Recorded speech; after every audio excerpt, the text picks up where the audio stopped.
Hi guys, welcome back to my channel.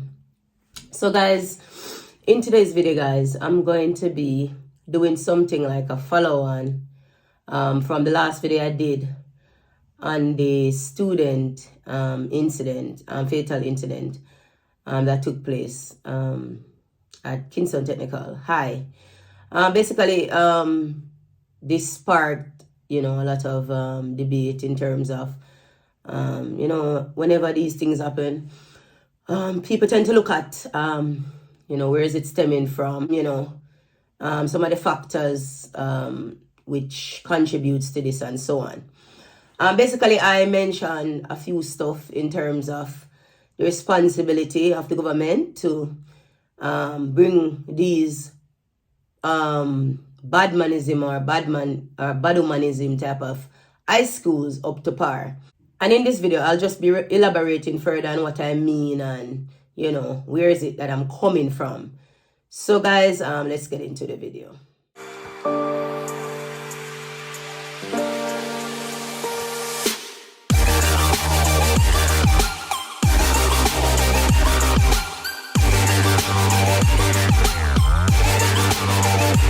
Okay, so first of all, a lot of people, whenever these sort of incidents take place, we always say, as Jamaicans, you have a lot of Jamaicans, we say that, where the mother is the mother and the father and how them raise. And of course, I'm one to always agree with this. I'm one to always look at parenting as the core contributory factors to children behavior and adolescent behavior, etc. Whatever, however you want to put it. However, in everything that we say, you understand, everything is really about context, right? So sometimes you say something is blue, and if you come back and say something is green, people tend to take that to mean that you're opposing something that you actually was for in the beginning. But that's not really it. It's about the context to which you are referring to a particular thing and what you mean in that particular situation. One being this whole situation about the Kingston Technical stabbing and my views that I shared about what needs to be done and how this can be prevented. I'm going to link that video in the description box. It will be good for you to watch that video first if you haven't yet watched it, and then come back to this video. But guys, pretty much I spoke about culture being one of the main reasons why we have these violence in schools. And what I meant by culture is based on the community by which someone is a part.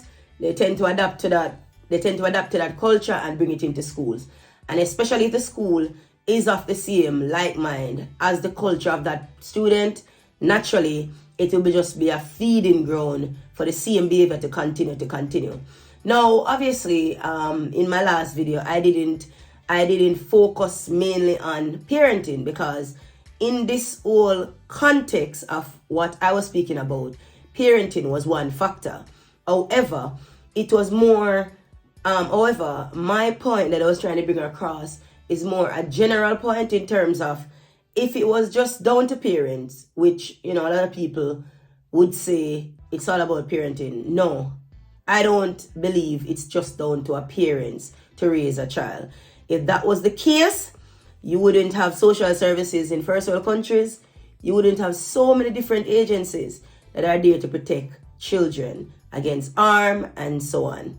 In a country like the United Kingdom, you have so many different agencies, so many different organizations that are there to step in. For example, if your child is not attending school every day, there are different organizations that are going to step in to find out why the child is not attending school. Secondly, if the child comes to school and they're not well kept, clean and so on, their children's service is going to investigate. There are so many different agencies that are involved in ensuring that a child gets the best care and the best upbringing possible. So there's no way to think that a parent is solely responsible for the outcome of their child. If we have that mindset, which I realize it's which if you have that mindset, which is really Jamaica, us as Jamaicans way of thinking that, oh, it's your child. You understand? So it's your problem. And this is where you're gonna have problem, that mindset. And to be fair, this was not always the case. Because back in the days, and I've said it so many times, it used to be a village that raised children. It wasn't the parent that raised a child alone. When I was growing up, I couldn't pass my mom's friend on the road without saying good evening, because that person would beat you and your mom would slap you. I couldn't misbehave and my mom's friend don't see me and say something. She's going to report it to my mom, or she's going to discipline me on the spot. So this is where, as Jamaica, we have gone backward, because people are no longer interested in nobody's life. Everybody's just focused on them until the problem comes at their doorstep. You know how many people say, I know my problem, crime is not my problem, this a man who killed, this is not my problem. And then as soon as somebody for them get hurt, them realize that crime is everybody's problem. School violence is everybody's problem. It's not a parent's problem, because, like I said before, some parents are not qualified to raise children because themselves need help. Themselves need proper raising as well. They need to basically go back to the age of a toddler and be raised again, as in reared again, nurtured again, because they themselves born into a certain culture or a certain society and adapt. And of course, they become the product of that whole environment, and then they feed that onto their child. This is why it used to baffle me. Like, you have some mothers, right? And this is something that, yes, I see a lot when I was growing up. You have some mothers where literally, if their child is in arguments, they're the first one to come out a war with the person that their child is in argument. They're not telling their child to stop. They're going to feed that behavior, because that to them is norm. To them, it's about being bad and, tough. And obviously, how are you going to expect a child to adapt to anything else? This is why I believe that schools have so much responsibility. Schools have a great responsibility. And of course, the school cannot function without the help of the government, the resources needed. And thus I mention, until these schools get the attention, they need, until they're brought up to par, we'll continue to have the same problem. The truth is, lots of these schools get neglected. If the teachers and the principals should be honest and speak up, they'll tell you that their last priority on the government's list, when it comes on to infrastructure, when it comes on to proper equipment, when it comes on to the environment, making the environment conducive for learning, I'm telling you, this will make a difference. Because I, for one, grew up in a very rough neighborhood. I didn't really have the greatest guidance. I had a wonderful mother, but my mom didn't have certain resources, you understand, to properly give me the start that I need in life. My mom struggled. And as a result of these things, of course, I'm in the environment, I could have adapted to so much. However, thankfully, I went to a church, right? And this is for me, this is what I believe that reared me and directed me in a different path. I started to attend that church with individuals that are progressive. And I remember that influencing my mindset. That influenced how I viewed myself, where I believe I can go. So yes, a young person you don't have to fall into the cycle. However, you're more likely, we're talking about probability now, you're more likely to fall into the toxic cycle. You understand? Unless there is some form of positive role model, positive direction in your life to steer you into that direction, to lead you into a place where, obviously, to lead you into a better direction, to say, okay, this is better for me than the life that I'm living. So it's never to say that every person that is born in an inner city has to become the product of the environment. But ask majority of those that came out, like myself, how did they manage to escape that whole condition? And it's really to do with mostly the influence, the positive influence that has been placed in their life. Thus, I will always say this: schools have a responsibility to give children that option.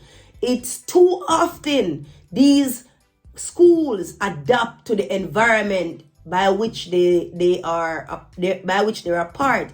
It's too often that these schools adapt to the behavior of the children that comes in these schools. Schools have a responsibility to take charge, to help these children, those that come in that are clearly in need of guidance, direction. I know resources are limited, but at least provide support, moral support, provide mental support. Stop segregating bad children from good children, because that was what I experienced in my high school. And this is my last point, because in my high school we had they spelled like learn, and what you have is you have the top brightest, second, third, fourth, fifth. And I'm not saying that students with a certain level of academic ability should be placed with those with less academic ability. We're not saying that. I'm not saying that. I'm saying even if you put a child, even if you put a student in a lower level of academic ability, that means the lower level academic ability needs more attention than even the higher level academic ability. What I experienced was that those that are not in the top 2 classes, most times the teachers didn't show up for class. Such students were able to just play, to gamble in class, to play, to fight. Even at times when teachers show up in that class, it's usually teachers whom left teachers college with probably not the best grade to teach, not the best grade or the level of teaching. So they're not at that level, an A level type of quality, a A level type of ability to help the students with a lower level. Most of these teachers that are placed into these lower levels classes tend to lack great ability.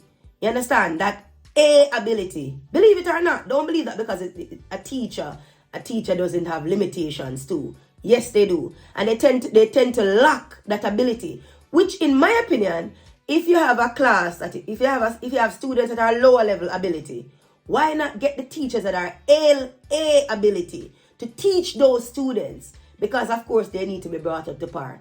And that is what I'm talking about. This will make a great difference in our society if schools get more attention. And if we stop thinking that it's just down to parenting. Because if you leave it down to parenting, what you're doing is you're just failing. You're failing students. You're failing people.